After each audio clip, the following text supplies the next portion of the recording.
hili neno udhiya. Udhiya maana yake kwa Kiingereza wanasema kusacrifice.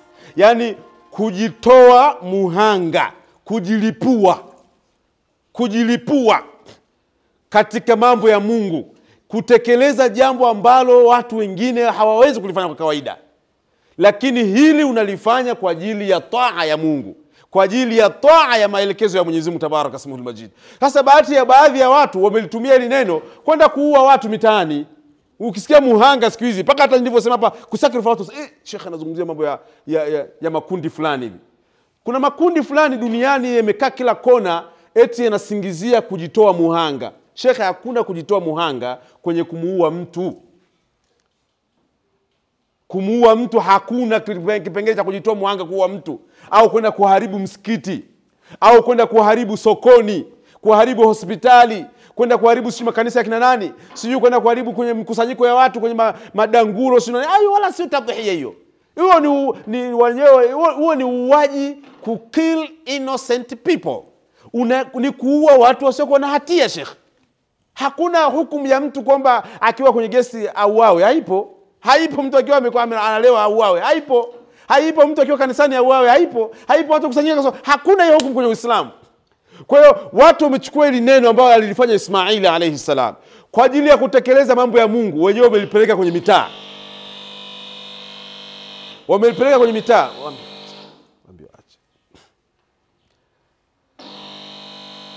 Wamelipeleka mitaani. Kwa hiyo mabwana, tunachojifunza kitu kingine mabwana ni kwamba tuwe tayari kutekeleza mambo ya Mungu. Huo ndio muhanga. Kujitoa muhanga ni kumtii Mungu kwa maelekezo yake. Nabii Ibrahim alayhi salam na Nabii Ismail alayhi salatu wasalam walitekeleza amri ya Mungu, ndio ukaitwa muhanga. Maelekezo ya Mungu ndio tadhiya. Mmoja akakubali kuchinjwa na mwingine akakubali kumchinja mwizi. Tena anamchinja mtoto wake wa kwanza wa pekee kwa wakati huo. Alikuwa na miaka 14, alikuwa hajazaliwa Ishaqa. Yani wakati Ibrahim anamchinja yule pale, alikuwa hana mtoto mwingine na ana miaka 100. Miaka 100 umri wake. Kampata mtoto akiwa na miaka 86. Mwaka wa 100 mtoto na miaka 14 anaambiwa mchinja. Hakuna mtoto mwingine. Lakini tunaambiwa sasa, waman yuti'i Allaha wa rasulahu faqad faza fawzan adhima. Atakayemtii Mwenyezi Mungu na mtume wake amefaulu sana. Walifaulu. Nini kilitokea? Wabasharnahu biishaq wa min wara'i ishaq yaqub. Baada ya kukubali kumchinja Ismail, Mwenyezi Mungu akaona huyu anafaa apewe zawadi, awe rewarded, apewe malipo ya ziada, apewe bakshishi, apewe zawadi, apewe commission, apewe ziada. Akapewa taarifa za kupata mtoto mwingine. Baada ya kuwa amekubali kumchinja huyu, Mungu akaona ile nia yake, akamwachia huyu abaki naye na akampa zawadi ya mtoto mwingine na wajukuu wa min warai ishaqa yaqub. Hizi ndio habari mabwana. Kwa hiyo muwe tayari ukisikia kwamba unatakiwa ufanye jambo kwa ajili ya Mungu, ujue ndani yake lina zawadi ya hapa duniani na zawadi ya akhera, kama alivyofanya Ibrahim. Alipata zawadi hapa duniani, wanasema wa inna kadhalika najzil muhsinin wa tarakna alayhi fil akhirin salamun.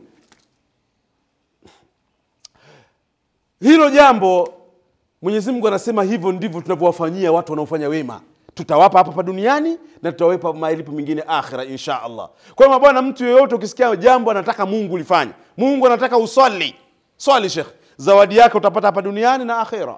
Mungu anakuambia utoe sadaqa, toa sadaqa Sheikh, utapata hapa duniani, utapata na akhira. Mwenyezi Mungu anakuambia acha zina, acha dhulma, acha zawadi yake utapata hapa. Hivyo ndivyo Ibrahim anatufundisha, kwa sababu malipo ya Ibrahim yalipatikana duniani na yakapatikana na akhira, akawa Khalilur Rahman.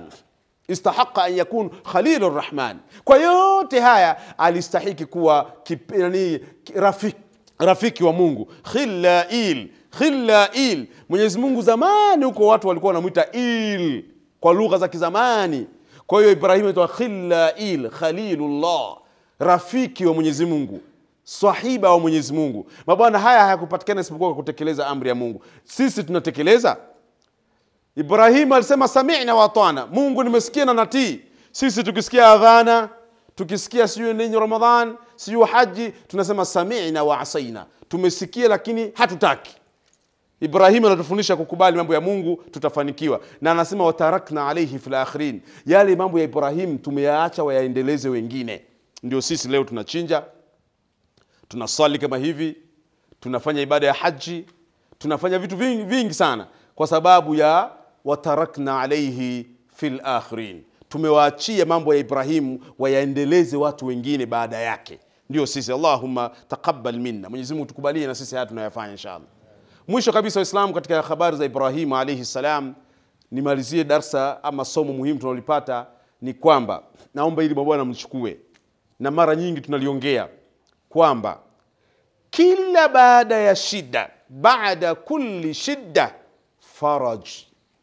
Mtihani wowote utakaoupata kwenye maisha yako, shida yoyote, changamoto yoyote itakayokutokea kwenye maisha yako, uqsim billahi alaykum bi abi wa ummi wa ruhi wa rabbil Kaaba wa rabbi Muhammad, billahi alaykum, nakuapieni kwa utukufu wa Mwenyezi Mungu, shida yoyote ukiona mbele yako Sheikh, ujue inafuatia ni faraja, inayofuatia ni ushindi, inayofuatia ni furaha, inayofuatia wala bu'sun yadumu wala sururu.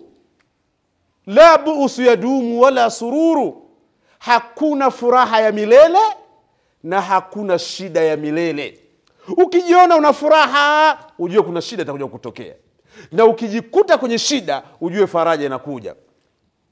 Al-usru mahma kana yatba'uhu al-yusr, hadha wa'du min Allah wa wa'du Allah la yukhlaf. Uzito wowote, changamoto yoyote, vituko vyovyote, matatizo yoyote yanapokutokea, ujue kinachofuatia baada ya matatizo ni msaada wa Mungu, ni faraja, ni furaha, ni nafuu. Na hii ni ahadi ya Mungu, na Mungu huwa habadilishi ahadi zake. Lan tajida li sunnati llahi tabdila, Mungu habadilishi utaratibu wake. Utaratibu wa Mungu kwa hivyo. Kwa hiyo Ibrahimu kwenye matatizo yote haya, kilichotokea ni kitu gani? Wafadainahu bidhibhin adhim, tulimpa baada ya matatizo yote haya. Mungu mwenyewe anasema inna hadha lahu albala'ul mubin, yani Mungu mwenyewe anasema jamani, kama kuna mtihani huu wa Ibrahimu ulikuwa ni hatari. Mungu anasema ulikuwa mtihani mzito, lakini Ibrahimu alitupa kwenye moto. Baada ya shida hiyo akatoka, akaja akaambiwa hana mtoto miaka mpaka 86, amezeeka. Hiyo shida na yenyewe Mungu akampa faraja, akampa Ismaili. Ismaili amchinje kwanza, akachukua familia yake akaipeleka fi wadi ghairi dhi zar'i, kwenye bondi ambalo hakuna chochote. Mtihani mzito, unamwacha mtoto wako wa kwanza, mke, hakuna chochote, unarudi mbali. Huu mtihani nao alivuka maji mpaka leo Zamzam, mji wa Maka una matunda. Allah yujiba kulla shay'in, kila kitu kinapatikana. Huo mtihani akauvuka. Mtihani huu nao akauvuka. Nini unajifunza Muislamu?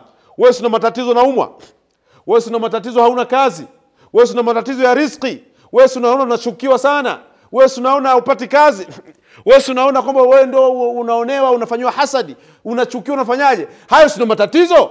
Wallahi intadhurul faraj, subiri hivi karibuni Mwenyezi Mungu anakuletea furaha. Hivi karibuni Mungu anatatua matatizo yako. Hivi karibuni Mungu atakupa nafuu. Hivi karibuni Mungu atakuondoa, atakunusuru na hilo tatizo. Hili ndio tunajifunza kwenye kisa cha Nabiullahi Ibrahim na mwanawe Ismail. Pamoja na matatizo yote hayo, bado alitoka na akaendelea na maisha, kuonesha kwamba kila shida yoyote ina ufumbuzi wake. Inna ma'al usri yusra, fa inna ma'al usri yusra, inna ma'al usri yusra. Mabwana, hicho kisa kinatufundisha maeneo hayo. Unaweza ukaona inatosha maeneo hayo, na sisi tuyashike. Tumejifunza namna ya kutengeneza kizazi kizuri kwa kupitia dua Nabiullahi Ibrahim alayhi salam, kutengeneza vijana na kizazi na nchi kwa ujumla na dunia. Tumejifunza namna ya utekelezaji wa amri za Mungu. sio kwa ajili ya kuvuruga, hapana, ni kwa ajili ya kutekeleza mambo ya Mungu. Tumezungumza na sasa tumemaliza umuhimu wa kwamba tujue kwenye kisa cha Ibrahim tunafundishwa kila shida ina ufumbuzi wake.